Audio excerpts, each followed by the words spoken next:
PM Shri കരാറിൽ നിന്ന് പിന്മാറാനുള്ള സംസ്ഥാന നീക്കം മുന്നിൽ കണ്ട് SSK വിഹിതം തടഞ്ഞ് കേന്ദ്ര സർക്കാർ. PM ശ്രീയിൽ ഒപ്പിട്ടതിന് പിന്നാലെ കേന്ദ്ര വിദ്യാഭ്യാസ മന്ത്രാലയത്തിന് പ്രപ്പോസൽ സമർപ്പിച്ചെങ്കിലും ഇതുവരെയും വിഹിതം അനുവദിച്ചിട്ടില്ല.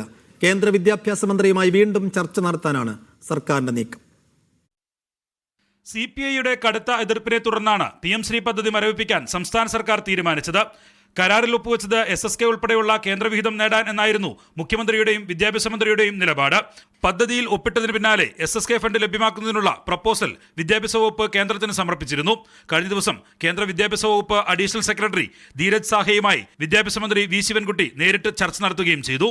SSK വിഹിതം അനുവദിക്കാമെന്നാണ് ചർച്ചയിൽ ഉറപ്പ് നൽകിയതെങ്കിലും ഇതുവരെയും കേന്ദ്ര സർക്കാർ പണം നൽകിയിട്ടില്ല. പദ്ധതി മരവിപ്പിക്കാനുള്ള സംസ്ഥാന സർക്കാർ തീരുമാനം അറിഞ്ഞതോടെയാണ് വിഹിതം നൽകുന്നതിൽ നിന്ന് കേന്ദ്രം പിന്മാറുന്നത്. എന്നാൽ സമ്മർദ്ദം തുടരാനാണ് വിദ്യാഭ്യാസ വകുപ്പിന്റെ തീരുമാനം. ഞാൻ 10-ാം തീയതി അവിടെ ലേബർ മന്ത്രിമാരുടെ യോഗം ഡൽഹിയിലുണ്ട്. അന്ന് ഞാൻ ഡൽഹിക്ക് പോകുന്നുണ്ട്. അന്നൊരു കൂടിക്കാഴ്ച നടത്താൻ ശ്രമിക്കുന്നുണ്ട്. കരാർ താൽക്കാലികമായി മരവിപ്പിക്കുന്ന കാര്യം മന്ത്രിസഭാ ഉപസമിതി ചേർന്ന ശേഷം കേന്ദ്രത്തെ അറിയിക്കാനാണ് തീരുമാനം. കേന്ദ്രത്തിന് നൽകേണ്ട കത്തിന്റെ കരട് സർക്കാർ തയ്യാറാക്കിയിട്ടുണ്ട്. കത്തുകൂടി കേന്ദ്രത്തിന് ലഭിച്ചാൽ SSK ഫണ്ട് നൽകുന്നത് പൂർണ്ണമായും തടയാനും സാധ്യതയുണ്ട്. അങ്ങനെയെങ്കിൽ കോടതിയെ സമീപിക്കലാകും സംസ്ഥാന സർക്കാരിന് മുന്നിലുള്ള പോംവഴി. മീഡിയ 1 തിരുവനന്തപുരം. PM ശ്രീയിലെ പ്രശ്ന പരിഹാരത്തിന് ശേഷമുള്ള ആദ്യ ഇടതുമുന്നണി യോഗം ഇന്ന്. മന്ത്രിസഭാ ഉപസമിതി രൂപീകരിക്കാനുണ്ടായ സാഹചര്യം മുഖ്യമന്ത്രി LDF യോഗത്തിൽ വിശദീകരിക്കുമെന്ന് സൂചന.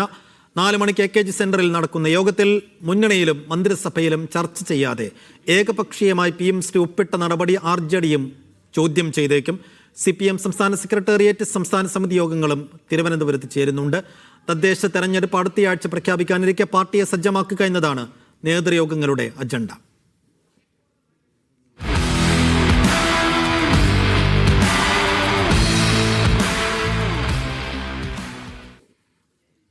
സ്വപ്ന കിരീട നേട്ടത്തിനായി ഇന്ത്യ ഇന്നിറങ്ങുന്നു. വനിതാ ക്രിക്കറ്റ് ലോകകപ്പിൽ ഇന്ത്യ ദക്ഷിണാഫ്രിക്ക ഫൈനൽ 3 മണിക്ക് ആരംഭിക്കും. കന്നി കിരീടം ലക്ഷ്യമിട്ടാണ് ഇരു ടീമുകളും നേർക്കുനേറെത്തുന്നത്.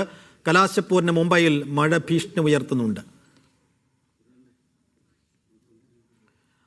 ഫായിസ് KT സ്പോർട്സ് ഡെസ്കിൽ നിന്ന് വിശദാംശങ്ങൾ നൽകും. ഫായിസ്, കപ്പിനും ചുണ്ടിനുമിടയിൽ ദക്ഷിണാഫ്രിക്കയാണ് എതിരാളികൾ. കഴിഞ്ഞ മത്സരത്തിലെ അതേ ടീം തന്നെ നിലനിർത്താനാണോ സാധ്യത? മഴ ഭീഷണിയുടെ സാഹചര്യം എന്താണ്? ടോസ് നിർണായകമാണ്. സൈഫു, ഇന്ത്യയെ സംബന്ധിച്ചിടത്തോളം ടീമിലേക്ക് വരികയാണെങ്കിൽ കാര്യമായ മാറ്റങ്ങളൊന്നും സെമിയിൽ നിന്ന് ഉണ്ടാവാൻ സാധ്യതയില്ല. ഷഫാലി വർമ്മയും സ്മൃതി മന്ദാനയും തന്നെ ഇന്ത്യയുടെ ഓപ്പണിംഗിൽ ഉണ്ടാവും. നമുക്കറിയാം, സ്മൃതി മന്ദാന ഈ ടൂർണമെന്റിൽ ഏറ്റവും മികച്ച പ്രകടനവുമായിട്ടാണ് ബാറ്റ് ചെയ്യുന്നത്. 8 മത്സരങ്ങളിൽ നിന്ന് 380 റൺസിലധികം അവർ നേടിയിട്ടുണ്ട്. അതുപോലെ തന്നെ 50-ന് മുകളിലാണ് അവരുടെ ശരാശരി ഉള്ളത്. ഷഫാലി വർമ്മ ഇന്ത്യ എ ടീമിനായി മികച്ച പ്രകടനം കാഴ്ചവെച്ചതിന് പിന്നാലെയാണ് ഇന്ത്യൻ ടീമിലേക്ക് തിരിച്ചെത്തിയിരിക്കുന്നത്. പിന്നാലെ എത്തുന്ന നമുക്കറിയാം, ജമീമ റോഡ്രിഗസ് ഓസ്ട്രേലിയക്കെതിരായ മിന്നും പ്രകടനം നടത്തി. ജമീമ റോഡ്രിഗസ് ഉണ്ട്. അതുപോലെ തന്നെ ഇന്ത്യൻ ബാറ്റിംഗ് നിര സുശക്തമാണ്. അതുപോലെ തന്നെ ദീപ്തി ശർമ്മ ഉൾപ്പെടെയുള്ള ബോളർമാരും ഓൾറൗണ്ടർ പ്രകടനവും ഇന്ത്യക്ക് നിർണായകമാവും. ഇരു ടീമിനും കന്നി കിരീടമാണ്. അതുകൊണ്ട് തന്നെ മത്സരം നിർണായകമാവും. ഇന്ത്യയുടെ 3ാമത്തെ ഫൈനലാണ്. ദക്ഷിണാഫ്രിക്കയെ സംബന്ധിച്ചിടത്തോളം അവരുടെ പുരുഷ ടീം മുന്നിൽ പോലും എത്തിപ്പെടാൻ കഴിയാത്ത ഒരു ഫൈനലിലേക്കാണ് അവരുടെ വനിതാ ടീം എത്തിയിട്ടുള്ളത്. അവരെ സംബന്ധിച്ചിടത്തോളം നിർണായക മത്സരമാണ്. ദക്ഷിണാഫ്രിക്കൻ ക്യാപ്റ്റൻ തന്നെ ഈ ടൂർണമെന്റിൽ ഏറ്റവും കൂടുതൽ റൺ നേടിക്കൊണ്ട് റൺവേട്ടക്കാരിൽ മുൻനിരയിലുണ്ട്. അവരുടെ ബോളിംഗ് നിരയും ശക്തമാണ്. കാലാവസ്ഥ പറ്റി പറയുകയാണെങ്കിൽ ഇതുവരെ ആരാധകരെ സംബന്ധിച്ചിടത്തോളം ശുഭകരമല്ലാത്ത വാർത്തകളും ഒന്നുമില്ല. കലാശപ്പോര് നിശ്ചിത സമയത്ത് തന്നെ തുടങ്ങുമെന്ന് തന്നെയാണ് പ്രതീക്ഷ. സൈഫു, ഫായിസ് KT ആണ് സ്പോർട്സ് ഡെസ്കിൽ നിന്ന് വിശദാംശങ്ങൾ നൽകിയത്. മറ്റു വാർത്തകളിലേക്ക് വന്നാൽ, ബീഹാറിൽ പരസ്യപ്രചാരണം അവസാന മണിക്കൂറുകളിലേക്ക്.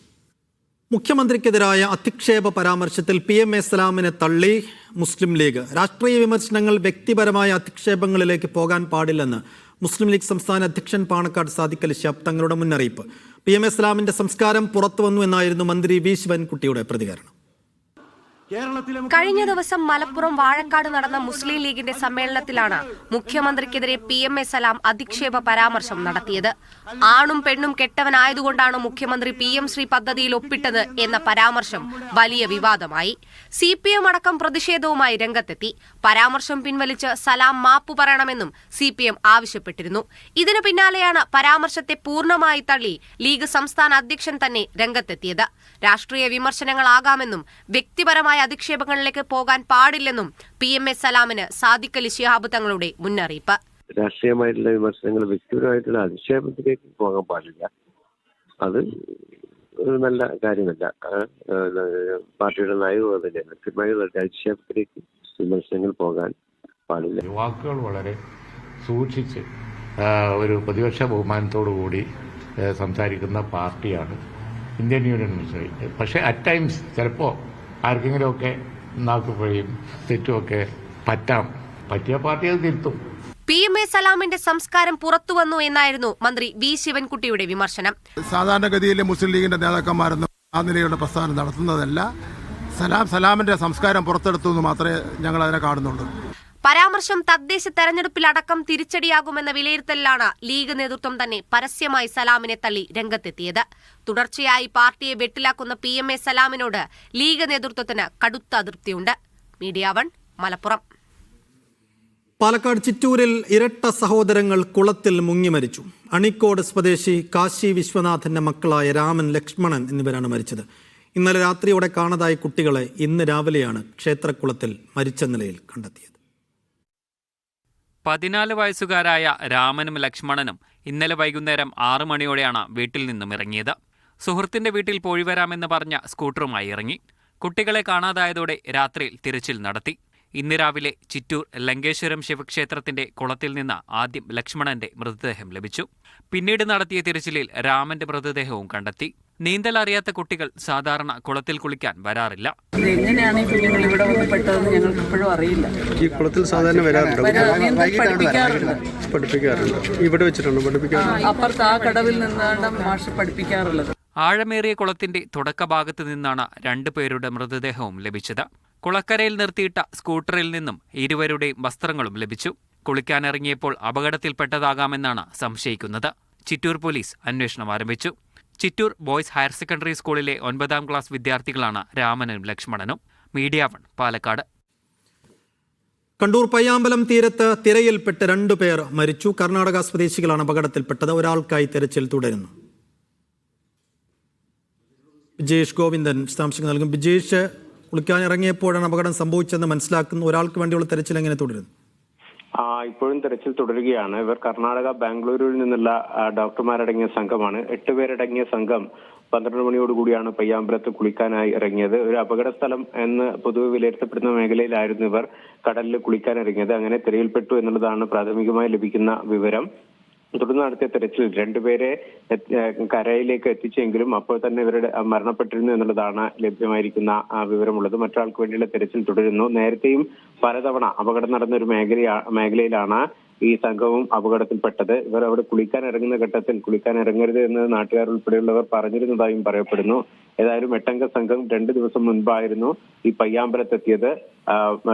ടൂറിസം വിനോദസഞ്ചാര ആവശ്യങ്ങൾക്ക് വേണ്ടി എത്തിയ സംഘം ഇന്ന് 12 മണിയോടുകൂടിയാണ് പയ്യാമ്പലത്ത് കടലിൽ കുളിക്കാനായി ഇറങ്ങിയത്. അതിനിടയിലാണ് ഈ അപകടം സംഭവിച്ചിരിക്കുന്നത്. ശരി ബിജേഷ്. കോഴിക്കോട് കൊടുവള്ളി നഗരസഭയിലെ വോട്ടർ പട്ടിക ക്രമക്കേട് തെളിയിക്കുന്ന കത്ത് പുറത്ത്. വോട്ട് ചേർത്തതിൻ്റെയോ മാറ്റിയതിൻ്റെയോ രേഖകളില്ല എന്നാണ് നഗരസഭ അസിസ്റ്റന്റ് സെക്രട്ടറി നൽകിയ കത്തിന്റെ ഉള്ളടക്കം. നിയമപരമായി പാലിക്കേണ്ട നടപടിക്രമങ്ങൾ ഒന്നും പാലിച്ചില്ല എന്നും അസിസ്റ്റന്റ് സെക്രട്ടറി കലക്ടർക്കും ജനപ്രതിനിധികൾക്കും രേഖാമൂലം നൽകിയ മറുപടിയിൽ പറയുന്നു. കൊടുവള്ളി നഗരസഭയിലെ വോട്ടർ പട്ടിക ക്രമക്കേടുമായി ബന്ധപ്പെട്ട് ദിവസങ്ങളായി തുടരുന്ന വിവാദത്തിനിടെയാണ് ആരോപണങ്ങൾ ശരിവെക്കുന്ന നഗരസഭ അസിസ്റ്റന്റ് സെക്രട്ടറിയുടെ മറുപടി പുറത്തുവരുന്നത്. 37 വാർഡുകളിലെ രേഖകളോ നോട്ടീസോ ഓഫീസിലില്ല. ബൾക്ക് ട്രാൻസ്ഫർ സംബന്ധിച്ച് നിർബന്ധമായും പാലിക്കേണ്ട നിയമാനുസൃത നടപടിക്രമങ്ങൾ ഒന്നും പാലിച്ചിട്ടില്ല. ഒരു ബാക്ക് ഫയലും കൊടുവള്ളി നഗരസഭയിലില്ല. അതായത് ഒരു വോട്ട് ചേർക്കുമ്പോൾ അതിൻ്റെ ഫോം 5, അതിൻ്റെ ആക്ഷേപരെ വിളിച്ചു വരുത്തി അവർ കൊടുക്കേണ്ട നോട്ടീസുകൾ ഫോം 13, 14, അതേപോലെ തന്നെ ബൾക്കായിട്ട് മാറ്റുമ്പോൾ അതിനുള്ള അപേക്ഷകൾ, ഇത്തരം ഒരു കാര്യങ്ങളും ഓഫീസിലില്ല എന്ന് DDക്ക് തന്നെ ബോധ്യപ്പെട്ടു എന്ന് മാത്രമല്ല അസിസ്റ്റന്റ് സെക്രട്ടറി എഴുതി കൊടുത്തു. വോട്ടർ പട്ടിക കൃത്രിമത്വത്തിന് കൂട്ടുനിന്ന നഗരസഭാ സെക്രട്ടറിക്കെതിരെ നടപടി വേണമെന്നും UDF പ്രവർത്തകർ ആവശ്യപ്പെട്ടു. അദ്ദേഹത്തെ ഇതിന്റെ പേരിൽ അദ്ദേഹം ശിക്ഷിക്കപ്പെടേണ്ടതുണ്ട്. നിയമ നടപടികൾ അദ്ദേഹത്തിന്റെ പേരിൽ ചെയ്യേണ്ടതുണ്ട് ഡിപ്പാർട്ട്മെന്റ് തലത്തിൽ. അതോടൊപ്പം തന്നെ ഞങ്ങൾക്ക് ഈ ഒരു തെറ്റായ സംഗതികൾ ക്രമവൽക്കരിച്ച് ക്ലിയറാക്കി വോട്ടർ ലിസ്റ്റ് പുനഃപ്രസിദ്ധീകരിക്കുകയും ചെയ്യണമെന്നതാണ് ഞങ്ങളുടെ ആവശ്യം. വോട്ടർ പട്ടികയിൽ പേരില്ലെന്നാരോപിച്ച് പ്രദേശവാസികൾ കഴിഞ്ഞ ദിവസങ്ങളിൽ നഗരസഭയിലും കലക്ടറേറ്റിലും പ്രതിഷേധിച്ചിരുന്നു. മീഡിയ 1 കോഴിക്കോട്. ശബരിമല സ്വർണ്ണക്കൊള്ളക്കേസിൽ ദേവസ്വം ബോർഡിലെ വിരമിച്ച മുതിർന്ന ഉദ്യോഗസ്ഥരെയും ഉടൻ ചോദ്യം ചെയ്യാൻ അന്വേഷണ സംഘം. കട്ടളപ്പാളി കേസിലും ഉണ്ണികൃഷ്ണൻ പോറ്റിയുടെ അറസ്റ്റ് വൈകാതെ രേഖപ്പെടുത്തും. ഇന്നലെ അറസ്റ്റിലായ മുൻ എക്സിക്യൂട്ടീവ് ഓഫീസർ സുധീഷ് കുമാറിനെ കസ്റ്റഡിയിൽ വാങ്ങാനും അന്വേഷണ സംഘം തീരുമാനിച്ചിട്ടുണ്ട്. ആദ്യം മുരാരി ബാബു, പിന്നാലെ സുധീഷ് കുമാറും. ശബരിമല സ്വർണ്ണക്കൊള്ളയിൽ ഇരുവരുടെയും പങ്ക് വ്യക്തമായ സാഹചര്യത്തിലാണ് അന്വേഷണ സംഘം അറസ്റ്റിലേക്ക് കടന്നത്. മുരാരി ബാബുവിന്റെയും സുധീഷിന്റെയും മൊഴിയുടെ കൂടി അടിസ്ഥാനത്തിലാവും തുടർ ചോദ്യം ചെയ്യൽ. സ്വർണ്ണപ്പാളികൾ കൊണ്ടുപോകുമ്പോൾ ചുമതല വഹിച്ചിരുന്ന ദേവസ്വം സെക്രട്ടറി ജയശ്രീ, തിരുവാഭരണ കമ്മീഷണർമാരായ ബൈജു, രാധാകൃഷ്ണൻ എന്നിവരെ ഉടൻ ചോദ്യം ചെയ്യും. പിന്നാലെ ദേവസ്വം ബോർഡ് മുൻ പ്രസിഡന്റ് എ പത്മകുമാർ അടക്കമുള്ളവരെയും വിളിച്ചു വരുത്തും. ഇവരുടെ പങ്ക് വ്യക്തമായാൽ അറസ്റ്റിലേക്ക് കടക്കാനാണ് തീരുമാനം. സ്വർണ്ണക്കൊള്ള കേസിൽ അറസ്റ്റിലായ മുൻ എക്സിക്യൂട്ടീവ് ഓഫീസർ സുധീഷ് കുമാറിനെ 14 ദിവസത്തേക്കാണ് കോടതി റിമാൻഡ് ചെയ്തത്. ഇയാളെ കസ്റ്റഡിയിലെടുത്ത് വിശദമായി ചോദ്യം ചെയ്യും. ശബരിമലയിലെ സന്നിധാനത്ത് വിജയമലയുടെ UB ഗ്രൂപ്പ് സ്വർണം പൂശിയതിന്റെ രേഖകൾ അന്വേഷണ സംഘം കണ്ടെത്തിയിരുന്നു. ഇതും വിശദമായി പരിശോധിച്ചു വരികയാണ്. മീഡിയ 1 തിരുവനന്തപുരം. എറണാകുളം കലൂർ സ്റ്റേഡിയത്തിൽ ചുറ്റുമതിൽ കെട്ടുന്നതിൽ പരാതി. നവീകരണ പ്രവർത്തനങ്ങളുടെ ഭാഗമായി നിർമ്മിക്കുന്ന മതിൽ കാരണക്കോടം കനാലിന്റെ സംരക്ഷണ ഭിത്തിയിലാണ് നിർമ്മിക്കുന്നത്. പരാതിയെ തുടർന്ന് നിർമ്മാണ പ്രവർത്തനം താൽക്കാലികമായി നിർത്തിവെച്ചു. അർജന്റീന ടീം വരുമെന്ന പേരിൽ കലൂർ സ്റ്റേഡിയത്തിൽ നവീകരണ പ്രവർത്തനങ്ങൾ നടക്കുകയാണ്. എന്നാൽ ഇപ്പോൾ പണിയുന്ന ചുറ്റുമതിലുള്ളത് ഇറിഗേഷൻ വകുപ്പ് നിർമ്മിച്ച കാരകോടം തോടിന്റെ സംരക്ഷണ ഭിത്തിയിലാണ്. ഇതിൽ പരാതി നൽകിയിരിക്കുകയാണ് നഗരസഭാ കൗൺസിലർ MG അരിസ്റ്റോട്ടിൽ. ഞങ്ങളുടെ കോമ്പൗണ്ടിൽ ഞങ്ങൾ ചുറ്റുമതിൽ കിട്ടുന്നത് കൊണ്ട് എന്താണ് പ്രശ്നമെന്നാണ് ചോദിച്ചത്. ഇത് GCDയുടെ കോമ്പൗണ്ട് അല്ല, ഇത് കനാലിൻ്റെ സംരക്ഷണ ഭിത്തിയാണ്. അതുമാത്രമല്ല, നിയമപരമായി കോർപ്പറേഷനിൽ നിന്ന് NOCയും പെർമിറ്റും എടുത്തിട്ട് വേണം നിർമ്മാണ പ്രവർത്തനം നടത്താൻ. ഇതിനൊന്നിനും ഒരു NOCയും ഇല്ല, ഒരു പെർമിറ്റും ഇല്ല. പക്ഷേ ഇവർ പറയുന്നത് സ്പോർട്സ് ഫെഡറേഷൻ ഓഫ് കേരളയുടെ സ്പെക്ക് വെച്ചാണെന്നാണ്. ഇവിടെ ഇതിന് അനുവാദം നൽകേണ്ടത് കോർപ്പറേഷനാണ്. അങ്ങനെ കോർപ്പറേഷന്റെ അനുമതി ഇല്ലാതെയാണ് ഈ നിർമ്മാണ പ്രവർത്തനം നടത്തിക്കൊണ്ടിരിക്കുന്നത്. പരാതിയെ തുടർന്നാണ് കഴിഞ്ഞ ദിവസം മേയർ M അനിൽകുമാറിന്റെ നിർദ്ദേശത്തെ തുടർന്ന് നഗരസഭാ എഞ്ചിനീയർ സ്ഥലം സന്ദർശിക്കുന്നത്. തുടർന്ന് നിർമ്മാണ പ്രവർത്തനങ്ങൾ നിർത്തിവെക്കാൻ ഉത്തരവിടുകയും ചെയ്തു. ഇവിടെ മിഷൻ ഉപയോഗിച്ചുകൊണ്ടാണ് എല്ലാ വർഷവും കോർപ്പറേഷൻ ചെളി നീക്കം ചെയ്തത്. ഇങ്ങനെ കെട്ടി വന്നാൽ ചെളി നീക്കം ചെയ്യാൻ പറ്റാത്ത ഒരു സാഹചര്യം ഉണ്ടാവുകയും ആളുകൾ വെള്ളക്കെട്ടിലാകുകയും ചെയ്യുന്ന ഒരു സ്ഥിതിവിശേഷമുണ്ടാവും. ഈ ചുറ്റുമതിൽ പരിസരത്തെ വെള്ളക്കെട്ടിനെയും കാരകോടം തോടിന്റെ ശുചീകരണത്തെയും ബാധിക്കുമെന്നാണ് പരാതിയിൽ പറയുന്നത്. നടപടികളിലേക്ക് കടന്നില്ലെങ്കിൽ ശക്തമായി പ്രതിഷേധിക്കാനാണ് പ്രതിപക്ഷ തീരുമാനം. മീഡിയ 1 കൊച്ചി. ആലപ്പുഴ ജില്ലയിലെ നെല്ല് സംഭരണം ആരംഭിച്ചു. മില്ലുടമകളുമായുള്ള മന്ത്രിതല ചർച്ചയ്ക്ക് പിന്നാലെയാണ് പ്രതിസന്ധിക്ക് പരിഹാരമായത്. നെല്ല് സംഭരണം ആരംഭിച്ചത് കർഷകർക്ക് ആശ്വാസമായി. ആലപ്പുഴ ജില്ലയിലെ നെടുമുടി വള്ളുവങ്കാട് പാടശേഖരം, പൂന്തുറ പാടശേഖരം എന്നിവിടങ്ങളിലെ നെല്ല് സംഭരണമാണ് തുടങ്ങിയത്. കാലടി അമിലോസ് മില്ലുമായി സംഭരണത്തിന് കരാർ ഒപ്പിട്ടിരുന്നു. കരുവാറ്റ, ഈഴഞ്ചേരി വെസ്റ്റ്, പരിക്കാടൻ സമിതി എന്നിവിടങ്ങളിലെ നെല്ലും സംഭരിക്കും. ക്വിന്റലിന് 66.5 കിലോഗ്രാം അരി തിരികെ നൽകണമെന്ന സർക്കാർ ആവശ്യം പ്രായോഗികമല്ലെന്ന മില്ലുടമകളുടെ നിലപാടാണ് പ്രതിസന്ധിക്ക് കാരണമായത്. ഇക്കാരണത്താൽ 2 ആഴ്ചയിലധികമാണ് കൊയ്ത്തു കഴിഞ്ഞ നെല്ലുകൾ കെട്ടിക്കിടന്നത്. പ്രതിസന്ധി രൂക്ഷമായതോടെ കൃഷിമന്ത്രിയും ഭക്ഷ്യമന്ത്രിയും ഓൺലൈനായി യോഗം ചേർന്നു. മില്ലുടമകളുമായും കർഷക പ്രതിനിധികളുമായും ചർച്ച നടത്തി. ഇതിന് പിന്നാലെയാണ് നെല്ല് സംഭരിക്കാൻ തീരുമാനമായത്. ഒരുമാതിരിപ്പെട്ട കർഷകരെല്ലാം ദുഃഖത്തിലാണ് പോയി കിടക്കുന്നത്. കാരണം വെച്ചാൽ രാത്രി അവർക്കൊന്നും ഉറക്കമില്ല. ഇന്ന് രാത്രി മഴ പെയ്യുമോ, നാളെ രാവിലെ എന്താകും, എന്തായാലും എല്ലാം കഴിഞ്ഞ് ഞങ്ങൾക്ക് ഇന്ന് ഇങ്ങനെയെങ്കിലും ഒരു സമാധാനം ഉണ്ടാക്കി തന്നതിന് ഞങ്ങൾ എല്ലാവർക്കും ഒരുപാട് നന്ദി പറയുന്നു. ഇന്നിപ്പോൾ 2.5 ലോഡിൻ്റെ വള്ളത്തെ നെല്ല് കയറുമെന്നാണ് പറഞ്ഞിരിക്കുന്നത്. മോയ്സ്ചർ ഒന്നുമില്ല. 3 കിലോ കിഴി വെച്ചിട്ടാണ് ഇന്ന് മുതൽ നെല്ലെടുക്കാൻ തുടങ്ങുന്നത്. എന്നാൽ പാലക്കാട് ജില്ലയിലെ പ്രതിസന്ധിക്ക് പരിഹാരമായിട്ടില്ല. നിസ്സഹകരണം തുടർന്നാൽ സപ്ലൈകോ നേരിട്ട് നെല്ല് സംഭരിക്കുമെന്ന് കൃഷിമന്ത്രി P പ്രസാദ് വ്യക്തമാക്കിയിരുന്നു. മീഡിയ 1 ആലപ്പുഴ. അറവ് മാലിന്യ സംസ്കരണ പ്ലാന്റ് ഫ്രഷ് കട്ടിനെതിരായ സമരം പൊളിക്കാൻ DIG യതീഷ് ചന്ദ്ര ഗൂഢാലോചന നടത്തിയെന്നതടക്കം ഗുരുതര ആരോപണങ്ങളുമായി കർഷക കോൺഗ്രസ്. സമരം അക്രമാസക്തമാക്കുന്നതിന് പിറകിൽ വൻ ഗൂഢാലോചന നടന്നു. ഫ്രഷ് കട്ട് മുതലാളിമാരുമായുള്ള DIGയുടെ വഴിവിട്ട ബന്ധം അന്വേഷിക്കണമെന്നാവശ്യപ്പെട്ട് കർഷക കോൺഗ്രസ് കോഴിക്കോട് ജില്ലാ പ്രസിഡന്റ് മുഖ്യമന്ത്രിക്കും DGPക്കും പരാതി നൽകി. ഫ്രഷ് കട്ട് മുതലാളിമാരും DIGയും തമ്മിൽ വഴിവിട്ട ബന്ധമുണ്ടെന്നും അറവ് മാലിന്യ സംസ്കരണ പ്ലാന്റിനെതിരായ സമരം പൊളിക്കാൻ DIG യതീഷ് ചന്ദ്ര ഗൂഢാലോചന നടത്തിയെന്നും ആരോപിക്കുന്ന കത്താണ് കർഷക കോൺഗ്രസ് ജില്ലാ പ്രസിഡന്റ് ബിജു മണ്ണന്തറ മുഖ്യമന്ത്രിക്കും DGPക്കും നൽകിയത്. 6 വർഷമായി സമാധാനപരമായി സമരം നടത്തുന്ന പ്രദേശവാസികളെ പ്രകോപിപ്പിക്കാനും സമരം അക്രമാസക്തമാക്കാനും ആസൂത്രിതമായ ശ്രമങ്ങൾ പോലീസിൽ നിന്നുണ്ടായി. ഇത് ഫ്രഷ് കട്ട് ഉടമകളുമായി DIG യതീഷ് ചന്ദ്രയ്ക്കുള്ള വഴിവിട്ട ബന്ധത്തിന്റെ ഫലമായിരുന്നു. കാര്യമായ പ്രകോപനങ്ങൾ ഇല്ലാതിരിക്കെ ജനക്കൂട്ടത്തിനെതിരെ ഗ്രനേഡ് എറിഞ്ഞതടക്കം ഗൂഢാലോചനയുടെ ഭാഗമാണെന്ന് ആരോപിക്കുന്ന കത്തിൽ യതീഷ് ചന്ദ്രയുടെ ഫോൺ കോളുകളും ഇടപെടലുകളും അന്വേഷിക്കണമെന്നും ആവശ്യപ്പെടുന്നുണ്ട്. കമ്പനിക്ക് പോലീസ് സുരക്ഷ ഉറപ്പാക്കാനും മേലിൽ സമരം സാധ്യമാകാത്ത സാഹചര്യം സൃഷ്ടിക്കാനും കമ്പനി താൽപര്യപ്രകാരമാണ് തീവെപ്പുണ്ടായത് എന്ന് സമരസമിതിയും നേരത്തെ ആരോപിച്ചിരുന്നു. മീഡിയ 1 കോഴിക്കോട്. ചലച്ചിത്ര അക്കാദമിയിലെ പുതിയ ഭരണസമിതി ചുമതലയേൽക്കുന്ന ചടങ്ങിൽ നിന്ന് വിട്ടുനിന്നത് ചടങ്ങിന് ക്ഷണിക്കാത്തത് കൊണ്ടെന്ന് മുൻ ചെയർമാൻ പ്രേംകുമാർ. ഔദ്യോഗികമായി ഒരറിയിപ്പും ഇത് സംബന്ധിച്ച് തനിക്ക് ലഭിച്ചിരുന്നില്ല. താനുമായി ആലോചിക്കാതെയാണ് ചെയർമാൻ സ്ഥാനത്ത് നിന്ന് നീക്കിയതെന്ന നീരസം പ്രേംകുമാറിനുണ്ട്. ചലച്ചിത്ര അക്കാദമി ചെയർമാൻ സ്ഥാനത്ത് നിന്ന് മാറ്റിയതിന്റെ നീരസത്തിലാണ് പ്രേംകുമാർ ഇന്നലെ നടന്ന ചടങ്ങിൽ നിന്ന് വിട്ടുനിന്നതെന്നായിരുന്നു വിലയിരുത്തലുകൾ. എന്നാൽ റസൂൽ പൂക്കുട്ടിയും കുക്കു പരമേശ്വരനും ചുമതലയേൽക്കുന്ന പരിപാടിയിലേക്ക് തനിക്ക് ഔദ്യോഗികമായി ക്ഷണമുണ്ടായില്ലെന്നാണ് പ്രേംകുമാർ പറയുന്നത്. പരിപാടിയിൽ പങ്കെടുക്കാൻ താല്പര്യമുണ്ടായിരുന്നെങ്കിലും തന്നെ ക്ഷണിക്കാത്തതിൽ വിഷമമുണ്ടെന്നും പ്രേംകുമാർ അറിയിച്ചു.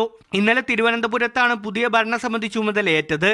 നിലമ്പൂർ ഉപതെരഞ്ഞെടുപ്പ് പ്രചാരണങ്ങളിൽ നിന്ന് വിട്ടുനിന്നു, ആശാസമരത്തോട് അനുകൂല നിലപാടെടുത്തു തുടങ്ങിയ സാഹചര്യങ്ങളാണ് പ്രേംകുമാറിനെ സ്ഥാനത്തു നിന്ന് നീക്കിയതെന്ന അഭ്യൂഹങ്ങളുണ്ട്. എന്നാൽ വിഷയത്തിൽ പ്രതികരിക്കാൻ അദ്ദേഹം തയ്യാറായില്ല. ലൈംഗിക പീഡന ആരോപണങ്ങളെ തുടർന്ന് സംവിധായകൻ രഞ്ജിത്ത് സ്ഥാനമൊഴിഞ്ഞതിന് പിന്നാലെയാണ് കഴിഞ്ഞ ഭരണസമിതിയിൽ വൈസ് ചെയർപേഴ്സൺ പ്രേംകുമാർ ചെയർമാനാകുന്നത്. മീഡിയ 1 തിരുവനന്തപുരം. നാളെ പുറത്തിറങ്ങുന്ന തന്റെ പുസ്തകത്തിൽ പാർട്ടിക്കെതിരായ ഒന്നും ഉണ്ടാവില്ലെന്ന് CPM കേന്ദ്ര കമ്മിറ്റി അംഗം EP ജയരാജൻ മീഡിയ 1നോട്. തനിക്കെതിരെ പ്രചരിച്ച കഥകൾക്ക് പിന്നിൽ ഇടതുപക്ഷ വിരുദ്ധ റാക്കറ്റാണ്. എല്ലാ കാര്യങ്ങളും പുസ്തകത്തിൽ വന്നുവെന്ന് പറയാനാവില്ലെന്നും പറ്റിയാൽ ഒരു പുസ്തകം കൂടി പുറത്തിറക്കുമെന്നും EP ജയരാജൻ മീഡിയ 1നോട് പറഞ്ഞു. EP-യുടെ ആത്മകഥ ഇതാണ് എൻ്റെ ജീവിതം നാളെ മുഖ്യമന്ത്രി പിണറായി വിജയനാണ് പ്രകാശനം ചെയ്യുന്നത്. എൻ്റെ ജീവിതം മുഴുവൻ അർപ്പിച്ച് പ്രവർത്തിച്ചുകൊണ്ടിരിക്കുന്ന ഒരു പാർട്ടി, ആ പാർട്ടിയെ എല്ലാ കാലത്തും ശക്തിപ്പെടുത്താനും വളർത്തിയെടുക്കാനുമാണ് ഞാൻ പരിശ്രമിച്ചിട്ടുള്ളത്. ആ പരിശ്രമങ്ങളെല്ലാം ഈ പുസ്തക വായനയിലൂടെ കുറേ ഭാഗം മനസ്സിലാക്കാൻ കഴിയും. ഈ പുസ്തകം ഇങ്ങനെ എഴുതുന്നു വന്നപ്പോഴാണ് പിന്നീട് ഒരുപാട് കാര്യങ്ങൾ എൻ്റെ മുമ്പിലേക്ക് വരുന്നത്. ഇതിൽ ഒരുപാട് കാര്യങ്ങൾ ഇനിയും എൻ്റെ ജീവിതവുമായി ബന്ധപ്പെട്ട ഒട്ടനവധി കാര്യങ്ങൾ വിട്ടുപോയിട്ടുണ്ട്. തീർച്ചയായും അതെല്ലാം കൂടി ചേർന്നാൽ തന്നെ വീണ്ടും ഒരു പുസ്തകത്തിൻ്റെ സാധ്യതയാണ്. ഒരുപാട് കാര്യങ്ങൾ ഇനിയും എഴുതി ചേർക്കാനുണ്ടാകാം. ഇത് എൻ്റെ ജീവിതത്തിൻ്റെ ഒരു ഭാഗം മാത്രമാണ്. മറ്റു വാർത്തകൾ ചുരുക്കത്തിൽ. രാജസ്ഥാനിലെ ജയ്പൂരിൽ 6ാം ക്ലാസ് വിദ്യാർത്ഥി സ്കൂൾ കെട്ടിടത്തിൽ നിന്ന് ചാടി ജീവനൊടുക്കി. അധ്യാപകർക്കെതിരെ പരാതി നൽകി കുടുംബം.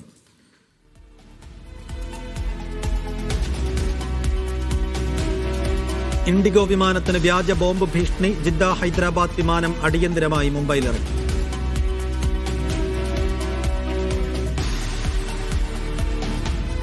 ബംഗളൂരുവിൽ യുവാവ് സഹപ്രവർത്തകനെ അടിച്ചുകൊന്നു. കൊലപാതകത്തിലേക്ക് നയിച്ചത് ലൈറ്റ് ഓൺ ചെയ്യുന്നതിലെ തർക്കം. തൃശൂർ ദേശമംഗലത്തെ തെരുവ് നായയുടെ ആക്രമണം 6 പേർക്ക് കടിയേറ്റു. കോട്ടയം ഉഴവൂർ പാലാ റോഡിൽ നിയന്ത്രണം നഷ്ടമായ ലോറി കടയിലേക്ക് ഇടിച്ചു കയറിയ അപകടം. കുടക്കച്ചിറ പള്ളി ജംഗ്ഷനിൽ രാവിലെ 6:15 അപകടം.